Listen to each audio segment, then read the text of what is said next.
up was the Republican Party's belief in protecting pre-existing conditions in like health insurance or whatever. When like the Republican lawmakers don't support that, or at least when it was asked, didn't. I think they are more now. Wait, I thought that, hold on, I could be wrong, but I thought that one of the biggest drives under Trump was saying, because Trump tried to co-opt that, didn't he? Saying that he was going to protect pre-existing conditions. Somebody that, okay, hold on. I'm being way too passive here. That was absolutely a huge thing under Trump. Like Republicans literally co-opted that from Democrats, and people made fun of them for it. And Trump kept saying like, "Oh, we're going to protect pre-existing conditions." That became a huge Republican talking point. Was fighting for them, and again, because it's Erangel, everybody knows. And then wait, are you talking about like the most recent tax, the most recent GOP tax cuts, like the one in 2017? Yeah. Okay, so I'm just looking up like. I'm sorry, this is all hard to look up like on the fly. So like the polling that I see on this from Gallup shows that these are like wildly popular in the Republican Party.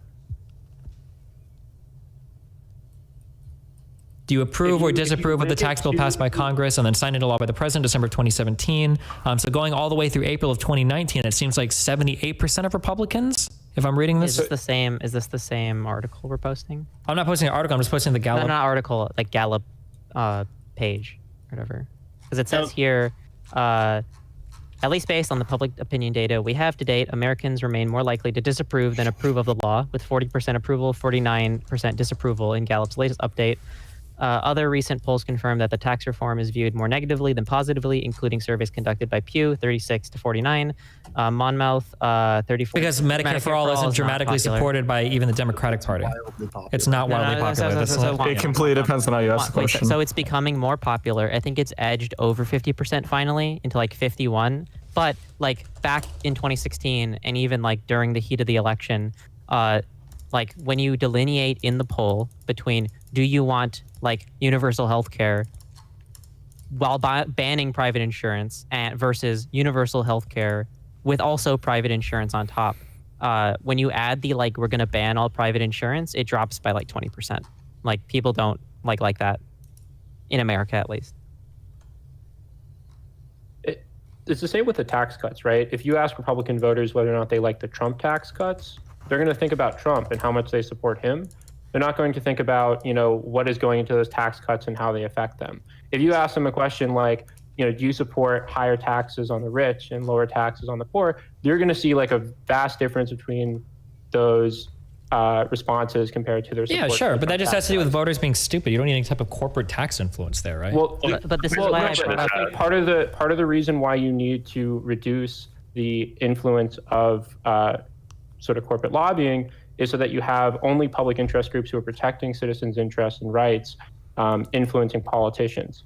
If you have like large amounts of private interests that have a profit motive to influence something in one way or another, it's very easy for politicians to do things that are bad for the public as a whole. And sure, I understand that. To be clear, though, there is no such thing as like a public interest, right? Everybody is their own particular interest group. As far as I'm aware, there's not a group that's like, we represent all of America, right? Like it's usually different particular interest groups. I think it'd be cool if these people had more money or more funds, if we think there's an unequal spending on the corporate side. But I'm not really interested in whether or not there's an unequal spending. What I'm wondering about is like, is there legislation that's wildly unpopular with Americans that like legislators are just supporting because they're getting paid so much money by politicians to? Because that seems to be the claim that's levied over and over and over and over again. And then when I try to have a discussion about it, then it becomes way more nuanced. It's like, well, I'm not saying that ever happens. What I'm saying is that maybe 49% of Americans would support something, but if corporate lobbying spends money on politicians that go to the media and get a lot of attention around a certain issue, then that 49% changes to 51%. Like that seems to be the conversation, which that might happen, maybe, sure. I can, but that is like such a minuscule problem compared to other things in our democracy where people are pretending that like, oh, this thing would never be supported by Americans, but corporations are ramrodding through, they're writing the legislation. That seems to be the case of what people are saying. I take the position that like money in politics, particular corporate money, is a problem mostly because of like obviously the amount of capital difference between people and institutions, right? But I also think it's a problem that is too focused on and that is a little bit overblown, even if it is a problem. The bigger problem is the Republican Party itself. So this is why I brought up the example, which I probably shouldn't have. I should have just stuck to the study. We don't have to work in like anecdotes or like single bills. We can just look at like their policy across the board. And the Republican Party is like definitionally like the party of they're like an oligarch party. Like they only care about business interests. Because of how the Senate works, right? How the Senate is like wholly undemocratic, and gives like small states, red states, like way more power like than what I think they ought to have. This in turn gives corporations and business interests like what's the word? Disproportionate power to like what they should have relative to their size in society. How are these companies like Amazon being bullied into paying people $15 an hour then? Shouldn't they be able to just tell like all these other politicians to fuck off and they'll just do whatever they want? Here, wait, Amazon.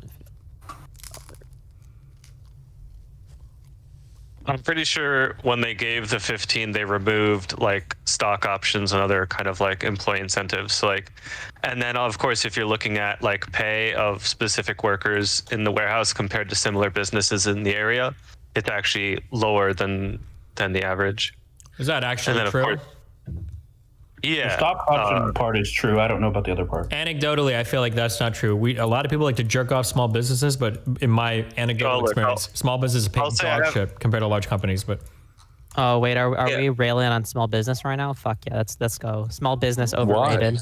It's Big like firm good, 90% big firm good. of businesses in America. Why Big would you- firm only bad because big firm undemocratic. Let's go. No, fuck off with that. Oh boy. It kind of I had a Don't get me question. started. Go ahead. Yeah, Rage comment. To you, Destiny. A lot of politicians may not be voted out of office because they have like a whole platform. They may have like a specific issue that they voted against what their voter base may have wanted, but because they don't want like the Democrat to win or the Republican to win, the voters will still vote for that person. yeah, but then people could primary them, right? Republicans had to deal with this with like the Tea Party. The Democrats having to deal with this with like the Justice Dems, right? You have to worry about people that could outflank you as well, right? Well, that is true. Incumbents have there's a sizable advantage just for being an incumbent. You can obviously incumbents lose, but that has to be taken into consideration. So if you have somebody and like there's only one issue that was voted on that the voter base is like, well, we didn't want him to go that way, but we think that this guy's the only guy who can win in the general, they're going to vote for that guy. And so small issues that people that are unpopular with the voter base can still be snuck in. Yeah, that's possible. Sure. And small and incumbents tend to have an advantage mostly because the people voted them in there in the first place. So they already have a base of support. Sure, incumbents can have advantages for sure. I also think I have a question. Okay, Why do you think that Bill Clinton took away, or not took away, repealed Glass-Steagall Act in the when the Democratic Party is usually more so the party of regulation, I guess. I would have to go back and look at the political pressures of the time. I'm not 100% sure. Do you think the American public, specifically like the Democrat bloc, I guess, was like very happy about that, or do you think there was like other special interests that kind of made that that reality a bit more possible? I don't know. I don't know. I'd have to go back and look at the polling at the time. Okay. Can I ask a question real quick? Yeah. What? All right, cool. So you said that you didn't want your tax dollars going towards like funding like neo-Nazi parties and stuff like that. So would you generally say that you don't think that like an individual should have to pay taxes towards like causes that they don't believe in, or what would be your principle there to justify that? I think that generally for the government, I think that there are some forms of discrimination that if you engage in them, tax dollars should not go to you. So for instance, I'm highly uncomfortable with religious organizations being tax exempt because they're allowed to engage legally in discrimination against certain minorities. So for instance, gay people or whatever. So I think that that's like very strange. I think if your money goes to a public area, I think there should be a lot of forms of discrimination that are banned from that public area. Tax them goddamn churches. Let's go. Sure. Okay. So would you actually be more open to that idea? So like the reason you're against it is moreover because of what neo-Nazi parties like espouse. So if you banned them from getting public funding, would you be more open to Prem's idea on that?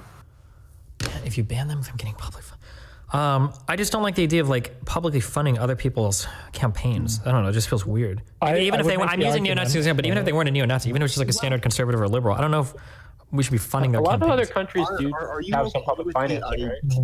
are you okay with the idea of using your wealth to gain an unfair advantage over the competition in an election? Using your wealth to gain it. Like. Yeah, I guess, because at the end of the day, almost everything can be measured in wealth. Yeah. And you have like $100,000. I have a gigantic leg up on you in getting elected, despite my politics. Well, I don't know if that's the case. That's the thing. This is the big thing that ended up turning me against this. Is I had always just assumed that spending equals winning, but that's just not the case. It doesn't seem like you can draw those lines. Yeah, but even for like elections, most of like you have no money and I have a fuck ton. Like it definitely gives me an advantage, right? Yeah, but if you have no money, that probably also means you have no support, which means you probably don't deserve to be running in that election anyway. Nobody probably, like, there are plenty of people with very little to no money that end up getting like a ton of popular support because they're able to mobilize people around their issues. What if your supporters are mostly poor? I mean, wasn't Bernie Sanders bragging about the fact that his average donation was only $27? And he outraised every other person except for... That's a brag. What do you mean? Wait, you don't know why that's a brag? What do you mean you don't know why that was a brag? That's so good. Wait, that's a huge brag. Are you kidding me? Like, the reason why that's a brag is because when your average donation is super low, that means that like poor people are siding with you, and also that like you have lots of supporters instead of like a few big supporters. Like on the billionaire like sort of intervening in politics point, I think one thing to consider is like Bernie Sanders was someone who was in politics his entire life. A lot of the billionaires who step into different elections, like Mike Bloomberg or J.B. Pritzker, who's my governor here in Illinois, they just kind of step into politics for the first time in their lives, and they just roll in with huge amounts of money, and they're able to go from being nobody to being one of the front runners in any race. And that's not something that anybody else can do. Yeah, but that's like why I think that much wealth is a problem. I would have to look at those specific examples because I've been given these so many times and it never turns out to be the case. It's literally never been the case where some random guy just shows up, spends so much money and wins an election. Or there might have been one or two times, but it just seems... J.B. Pritzker is governor of Illinois. Like Sure, yeah, I'll look it up. So like here's like something that was thrown at me like a little bit ago, and I wasn't even aware of this on hand, right? So of the 15 House districts that got flipped in our last election, every single incumbent outspent their challenger besides one other person, and those people of those 15 House districts all lost for the ones that got flipped. Like I don't know. And then like if you look at the election in 2016, Hillary Clinton, and everybody talks about this, massively outspent Trump, almost 2-1, and she still got beaten by Trump. Like Bloomberg had clout as a mayor and was a billionaire. Like everybody knew who Michael Bloomberg was. He had name recognition, he had clout, he had media performance and everything, and he massively outspent for a long time, and he had like a whole strategy around it and still got absolutely crushed. Like so he was also late into the election. And hold on, let me just respond really quickly to this. Let me just get one like quick thing in here. I think like one of the important things about those House races that I just want to get out there is that a lot of them were like, there's a really big selection bias problem here where you have very competitive House races where you're spending a lot of this money, and same with Hillary Clinton with this very competitive race. Where I think money makes a really big difference is in perhaps less competitive races, in primaries, and you see this also on a more local level, right? Where you have people who are millionaires or multimillionaires or even billionaires running for Congress or Senate, right? You have like the two Republican Georgia senators who lost, right? Like, but who had previously held office. They were just able to sort of buy their way in there on the first round. And that's a very common sort of thing to have happen that I think. Yeah, so I don't necessarily disagree with you, but the problem is I feel like so many things could tip at that point. So it might be somebody with a lot of money. It also might be somebody that just comes in with a big endorsement. Or it might be somebody that comes in with the endorsement of a major union. It might, like, I feel like there are so many. No, you're not. Don't say that. You're lying if you're saying that. Because if I were to tell you that like a police union endorsement is what determines like who's the mayor of a particular city, I have a feeling you would have a big problem with that as well, right? I mean, I don't think that like police union endorsements swing major cities. Oh no, my God! No, police union. Oh no, careful with that. In Republican areas, I know that in my city of Omaha, like police union endorsement is a really big deal. Like some of these union endorsements between like special services, so firefighters or police, or like teachers union endorsements, these could be huge swinging things. And I'm not saying that's bad or good, but I'm just saying that like money is one dimension of it, sure. But somebody having run for office in the past, somebody having a husband or family member in office, if you're a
I'm muted right now, but it's still.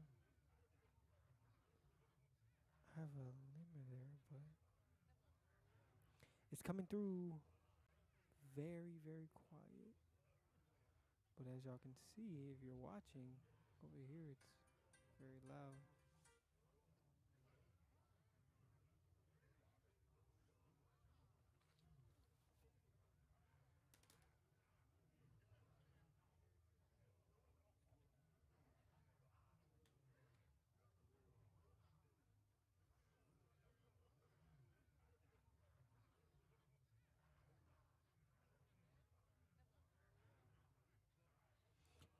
I'm gonna keep talking for a little while and just see what happens here.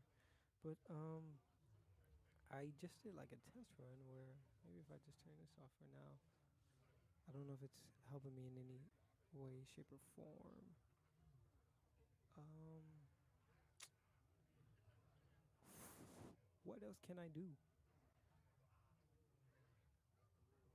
Like, if this is bussing, I can't. I mean, I got everything turned up like crazy. That's the gain right there. Hold on. You might have to.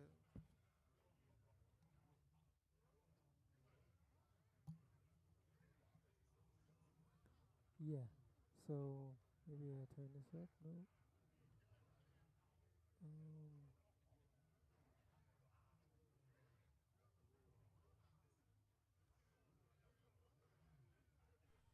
if I change it to record, then it's. I mean, it's not actually recording, but yeah. Like, I hear myself so loud. I'm gonna just have to crank this up, I guess. That's exactly what I'm gonna have to do, but I'm gonna turn my reduction down. But now you probably hear all the stuff in the background. Like, I hear myself so loud. Yeah. I'm gonna just have to crank this up, I guess. That's exactly what I'm gonna have to do, but I'm gonna turn my reduction down. But now you probably hear all the stuff in the background. Like, I hear myself so loud. Yeah. I'm gonna just have to crank this up, I guess. So now we're having a loop going on. Okay, I can't hear myself in my headphones at all. Oh no, turn that back down. Crank this back up. I think I did mess with this, and then it seemed like it would get louder on there. But in my earphones right now, I can't hear nothing. Oh.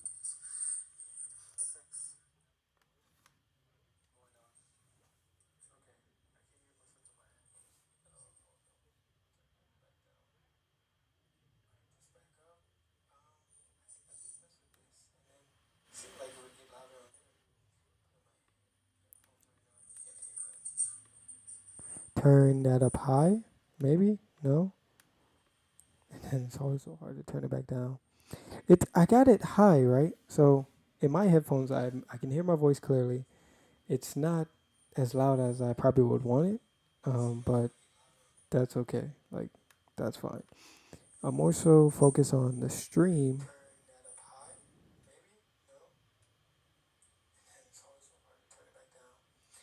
I got it high, right? So in my headphones, I can hear my voice clearly.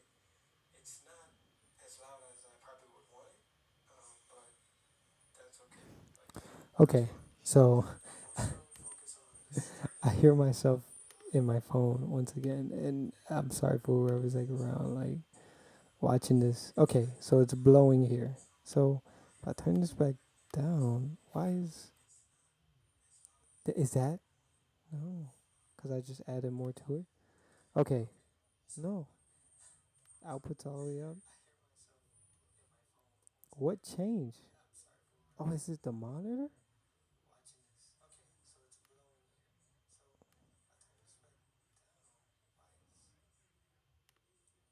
Is it the No, because the monitor it was just turned down. It was. Oh. It's the record. Oh my gosh, we're in business, my guys. Yo, like seriously, I am streaming right now. I'm playing around. I'm on 30 FPS. Yo, drop the subs. We are 100 away from 100 sub, guys. Please come through now. Please give me, throw the subs. But okay, for my sake, I still want to hear myself a little bit, so I'm gonna turn this up. I got everything cranked out, so just remember that everything is turned very much up. But right now, I can't hear myself in my headphones, and I'm so afraid to turn this up, even though it's like low. I just want to hear myself just a little bit, just a little bit. Okay, actually, no, I don't.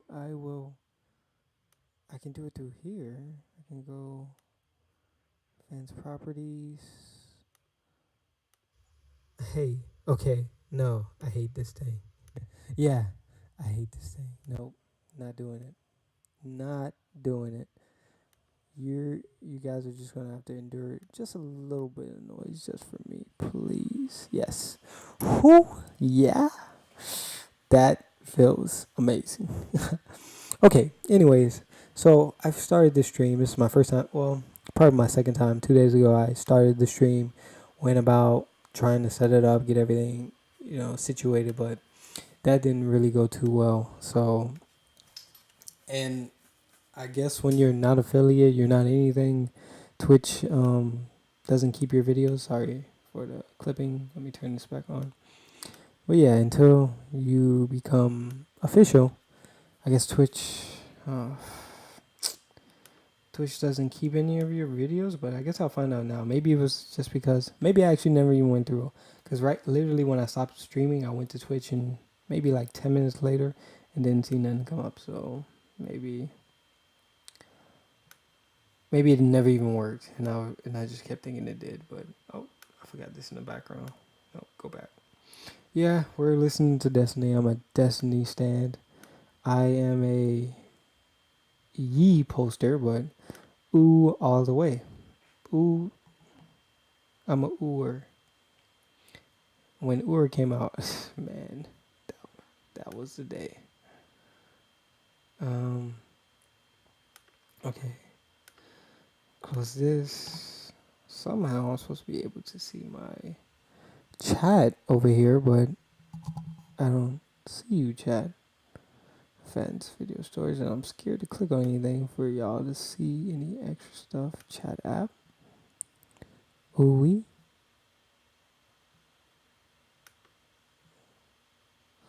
Oh, embed into stream. And then I can use my Streamlabs. Questions. Oh, questions. Alright, well, y'all listen to Destiny for a little while. I will be right back.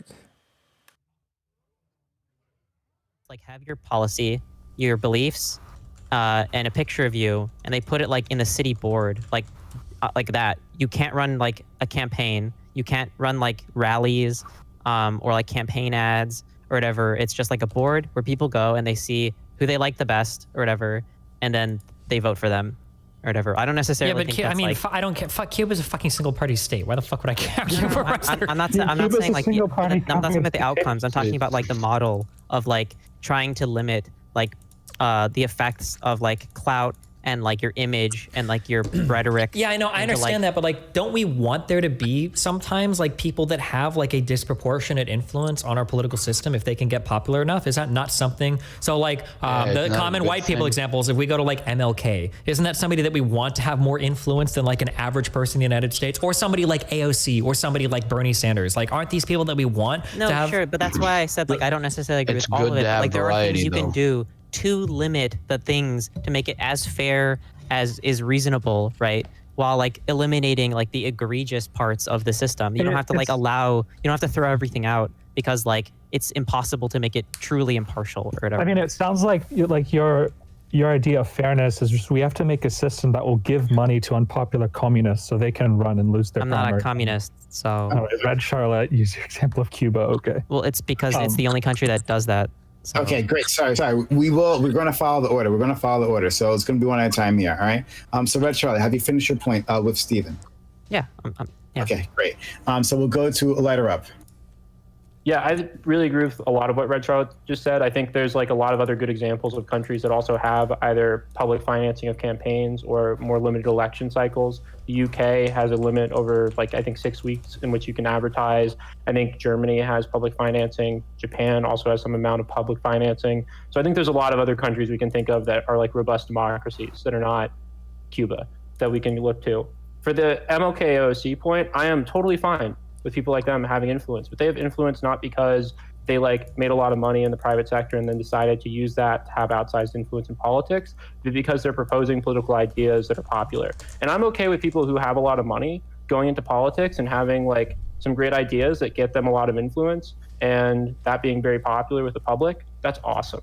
But like, I'm not okay with them just buying that influence. But you'd That's be, what I'm not okay yeah, but AOC and Bernie Sanders did buy some of that influence, right? By getting popular and raising money, they were able to mobilize people in ways that they weren't otherwise. Like part of, like, look at what AOC does when she comes onto Twitch and shit. Part of what she does is fundraising. Or look at people like Nancy Pelosi. Like part of what they do is fundraising, is to gain money to push those opinions. Also, I don't know all the times necessarily if it's bad that a corporation does have a disproportionately large opinion because of the money they have, because oftentimes that influence might be representing on behalf of the interest of a lot of their like workers as well, potentially depending on what we're talking about. So like, for instance, if a given industry is representing like fossil fuels, or even like unions represent fossil fuel workers, might be representing, interests that are relevant to a lot of people. Okay. There's just a big difference between someone who fundraises from like, a group of 10 people who have $100 million each and like 100,000 people who are each giving $20. There's a really big difference to me in terms of how that money is being brought or how they're getting that money. And I think the influence is really preceding the money they're making as opposed to the money buying the influence in their campaign. All right, why is there a difference between those two? So hold on. We're gonna follow this. Yeah, so we have Growl, Bostet, Mizzy, Rage. Casino, do you want to go next? Okay. Okay. Just as a quick warning, also, I'm staying for like 5 minutes. I didn't come here to debate all night, so sorry. You guys can do what you okay. Go for it. Yeah. If you have questions, I'm not gonna like skip out or whatever. Sorry. Okay, Growl, go ahead. I mean, the gist of my point boils down to this: is that like, while can barely hear you. Have less. Yeah, we can barely hear you, buddy. Oh, you can't hear me? Actually, you know what? We can all hear you. You sound great. Everyone in here is way too fucking loud. I've had to turn down every motherfucker in here. You guys fuck your volumes up so hard. Discord should never given you the ability to set individual volumes. It's ruined the fucking volume levels on this goddamn app. Holy shit. Okay, sorry. My mic isn't that loud. Okay. Well, Jake always turns his volume I love 100, 300. Growl. That's I have great. my Discord volume at 38. All right, shut up, everyone. He's got a limited amount of time. Go ahead, Growl. So, my point, at least for me, is that I live in a rural area in Louisiana. So like for me, like with local elections, like the amount of money that you're able to fundraise determines the amount of like space you're able to advertise within the parish. So if you have like outside money being able to help you out with that rather than like local money and like local community trying to gather together like a candidate, it can be really effective in trying to like advertise your campaign to people that may not know you within the parish. So like while on like a national campaign, like where money might have less of like kind of have diminishing returns, when you have like those really small elections, the money can have a really huge impact over like how effectively you can run your campaign. Like for instance, I was actually canvassing for Gary Chambers, who runs a campaign in New Orleans and Baton Rouge, because that's just the district he got gerrymandered the fuck into. And like having to run ads in both those cities as like a populist is incredibly expensive just for like one dude who's like relying off the money of like individual donors. But like he's going up against like oil people. So like sure, I understand the problem here, but like let's say we got rid of the money thing. Boom, we got rid of money and now we don't have to worry about it anymore. It seems like we would just have another thing that would do. Like what if now that money is gone, everybody's spending equal money, now we have like, well, who has the most celebrity friends, right? Oh shit, I can bring in like fucking T-Pain or Britney Spears or some other, or Brad Pitt, or Obama wants to come out. Now all of a sudden it's the influence game, right? Which influencer is the largest person that can, and now all of a sudden we're talking about like, hold on, it's bullshit. Like that we need to be taking into account, like you should only be able to advertise collectively to a certain number of Twitter followers. Like that would have to be the thing. That's my only problem. But like money can be raised from outside sources if they need to. And it might suck that sometimes like you might be gated out in terms of money, but there's always going to be some level of gating. It might be, yeah, go ahead. Imagine like the Paul brothers choosing like who we have. Stop. Go ahead, Grau. Counter. So as a counterpoint to that, you've actually encountered this, like Joshua for Congress. Like he had like a bunch of online support and like quote unquote celebrity status online, but like that didn't amount to shit within his race. So like you're right to a certain extent. Like celebrity status can be like important, but you know it only accounts for so much. And even then, like Gary Chambers for Congress, he had a local artist, Big Frida, actually like create a song for his campaign, and she's huge in New Orleans. So like you're right, but like even to that point, it doesn't really matter as much as I think you're trying to sell it, to be honest. But that kind I mean, like how much money did how did he perform relative to the amount of money that other people raised? I think that I don't have the numbers in front of me. So I'm looking at Colin's performance, and it looks like he got 1.2% of the vote with $250,000 raised. I think you might have misheard me. The name is wait, are you talking about Joshua? I'm talking about the Joshua for Congress guy, yeah. Okay, yeah. I was. He's a Republican running in California. I just want to say, like, wait, what? It's very unlikely. Yeah, Joshua Collins. That's the. No, wait. Hold on. What are we talking about? I'm talking about the guy who was running in Washington. He was running. Never mind. He was the Socialist Party guy, whatever. So the guy above him got twice the votes, and he spent half the money. Yeah. And then Maynard and they're talking about Joshua. Yeah. I think it was because it had less to do with the fact that he had a lot of money and the fact that he literally didn't do anything with it. He's just a dumbass. Sure, so, but I know. I'm just saying that this is like being a dumbass intersects with like your effectiveness. Like, yeah, I don't disagree. All I'm saying is, or I agree 100%. That's what I'm just saying is like it's just more complicated than just money and results out. I think that there's a lot more going on. Is all I'm saying.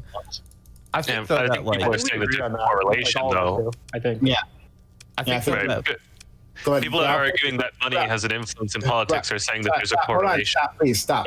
Grau, finish your point, because we got to. Sorry, this is where I'll finish. I think that for me, like money in politics, essentially, like reduces the amount of outside influence. Like it kind of like restricts the amount of influence that people have to like how well you know within the community type deal. That's kind of like the appeal, at least personally, is that, yeah.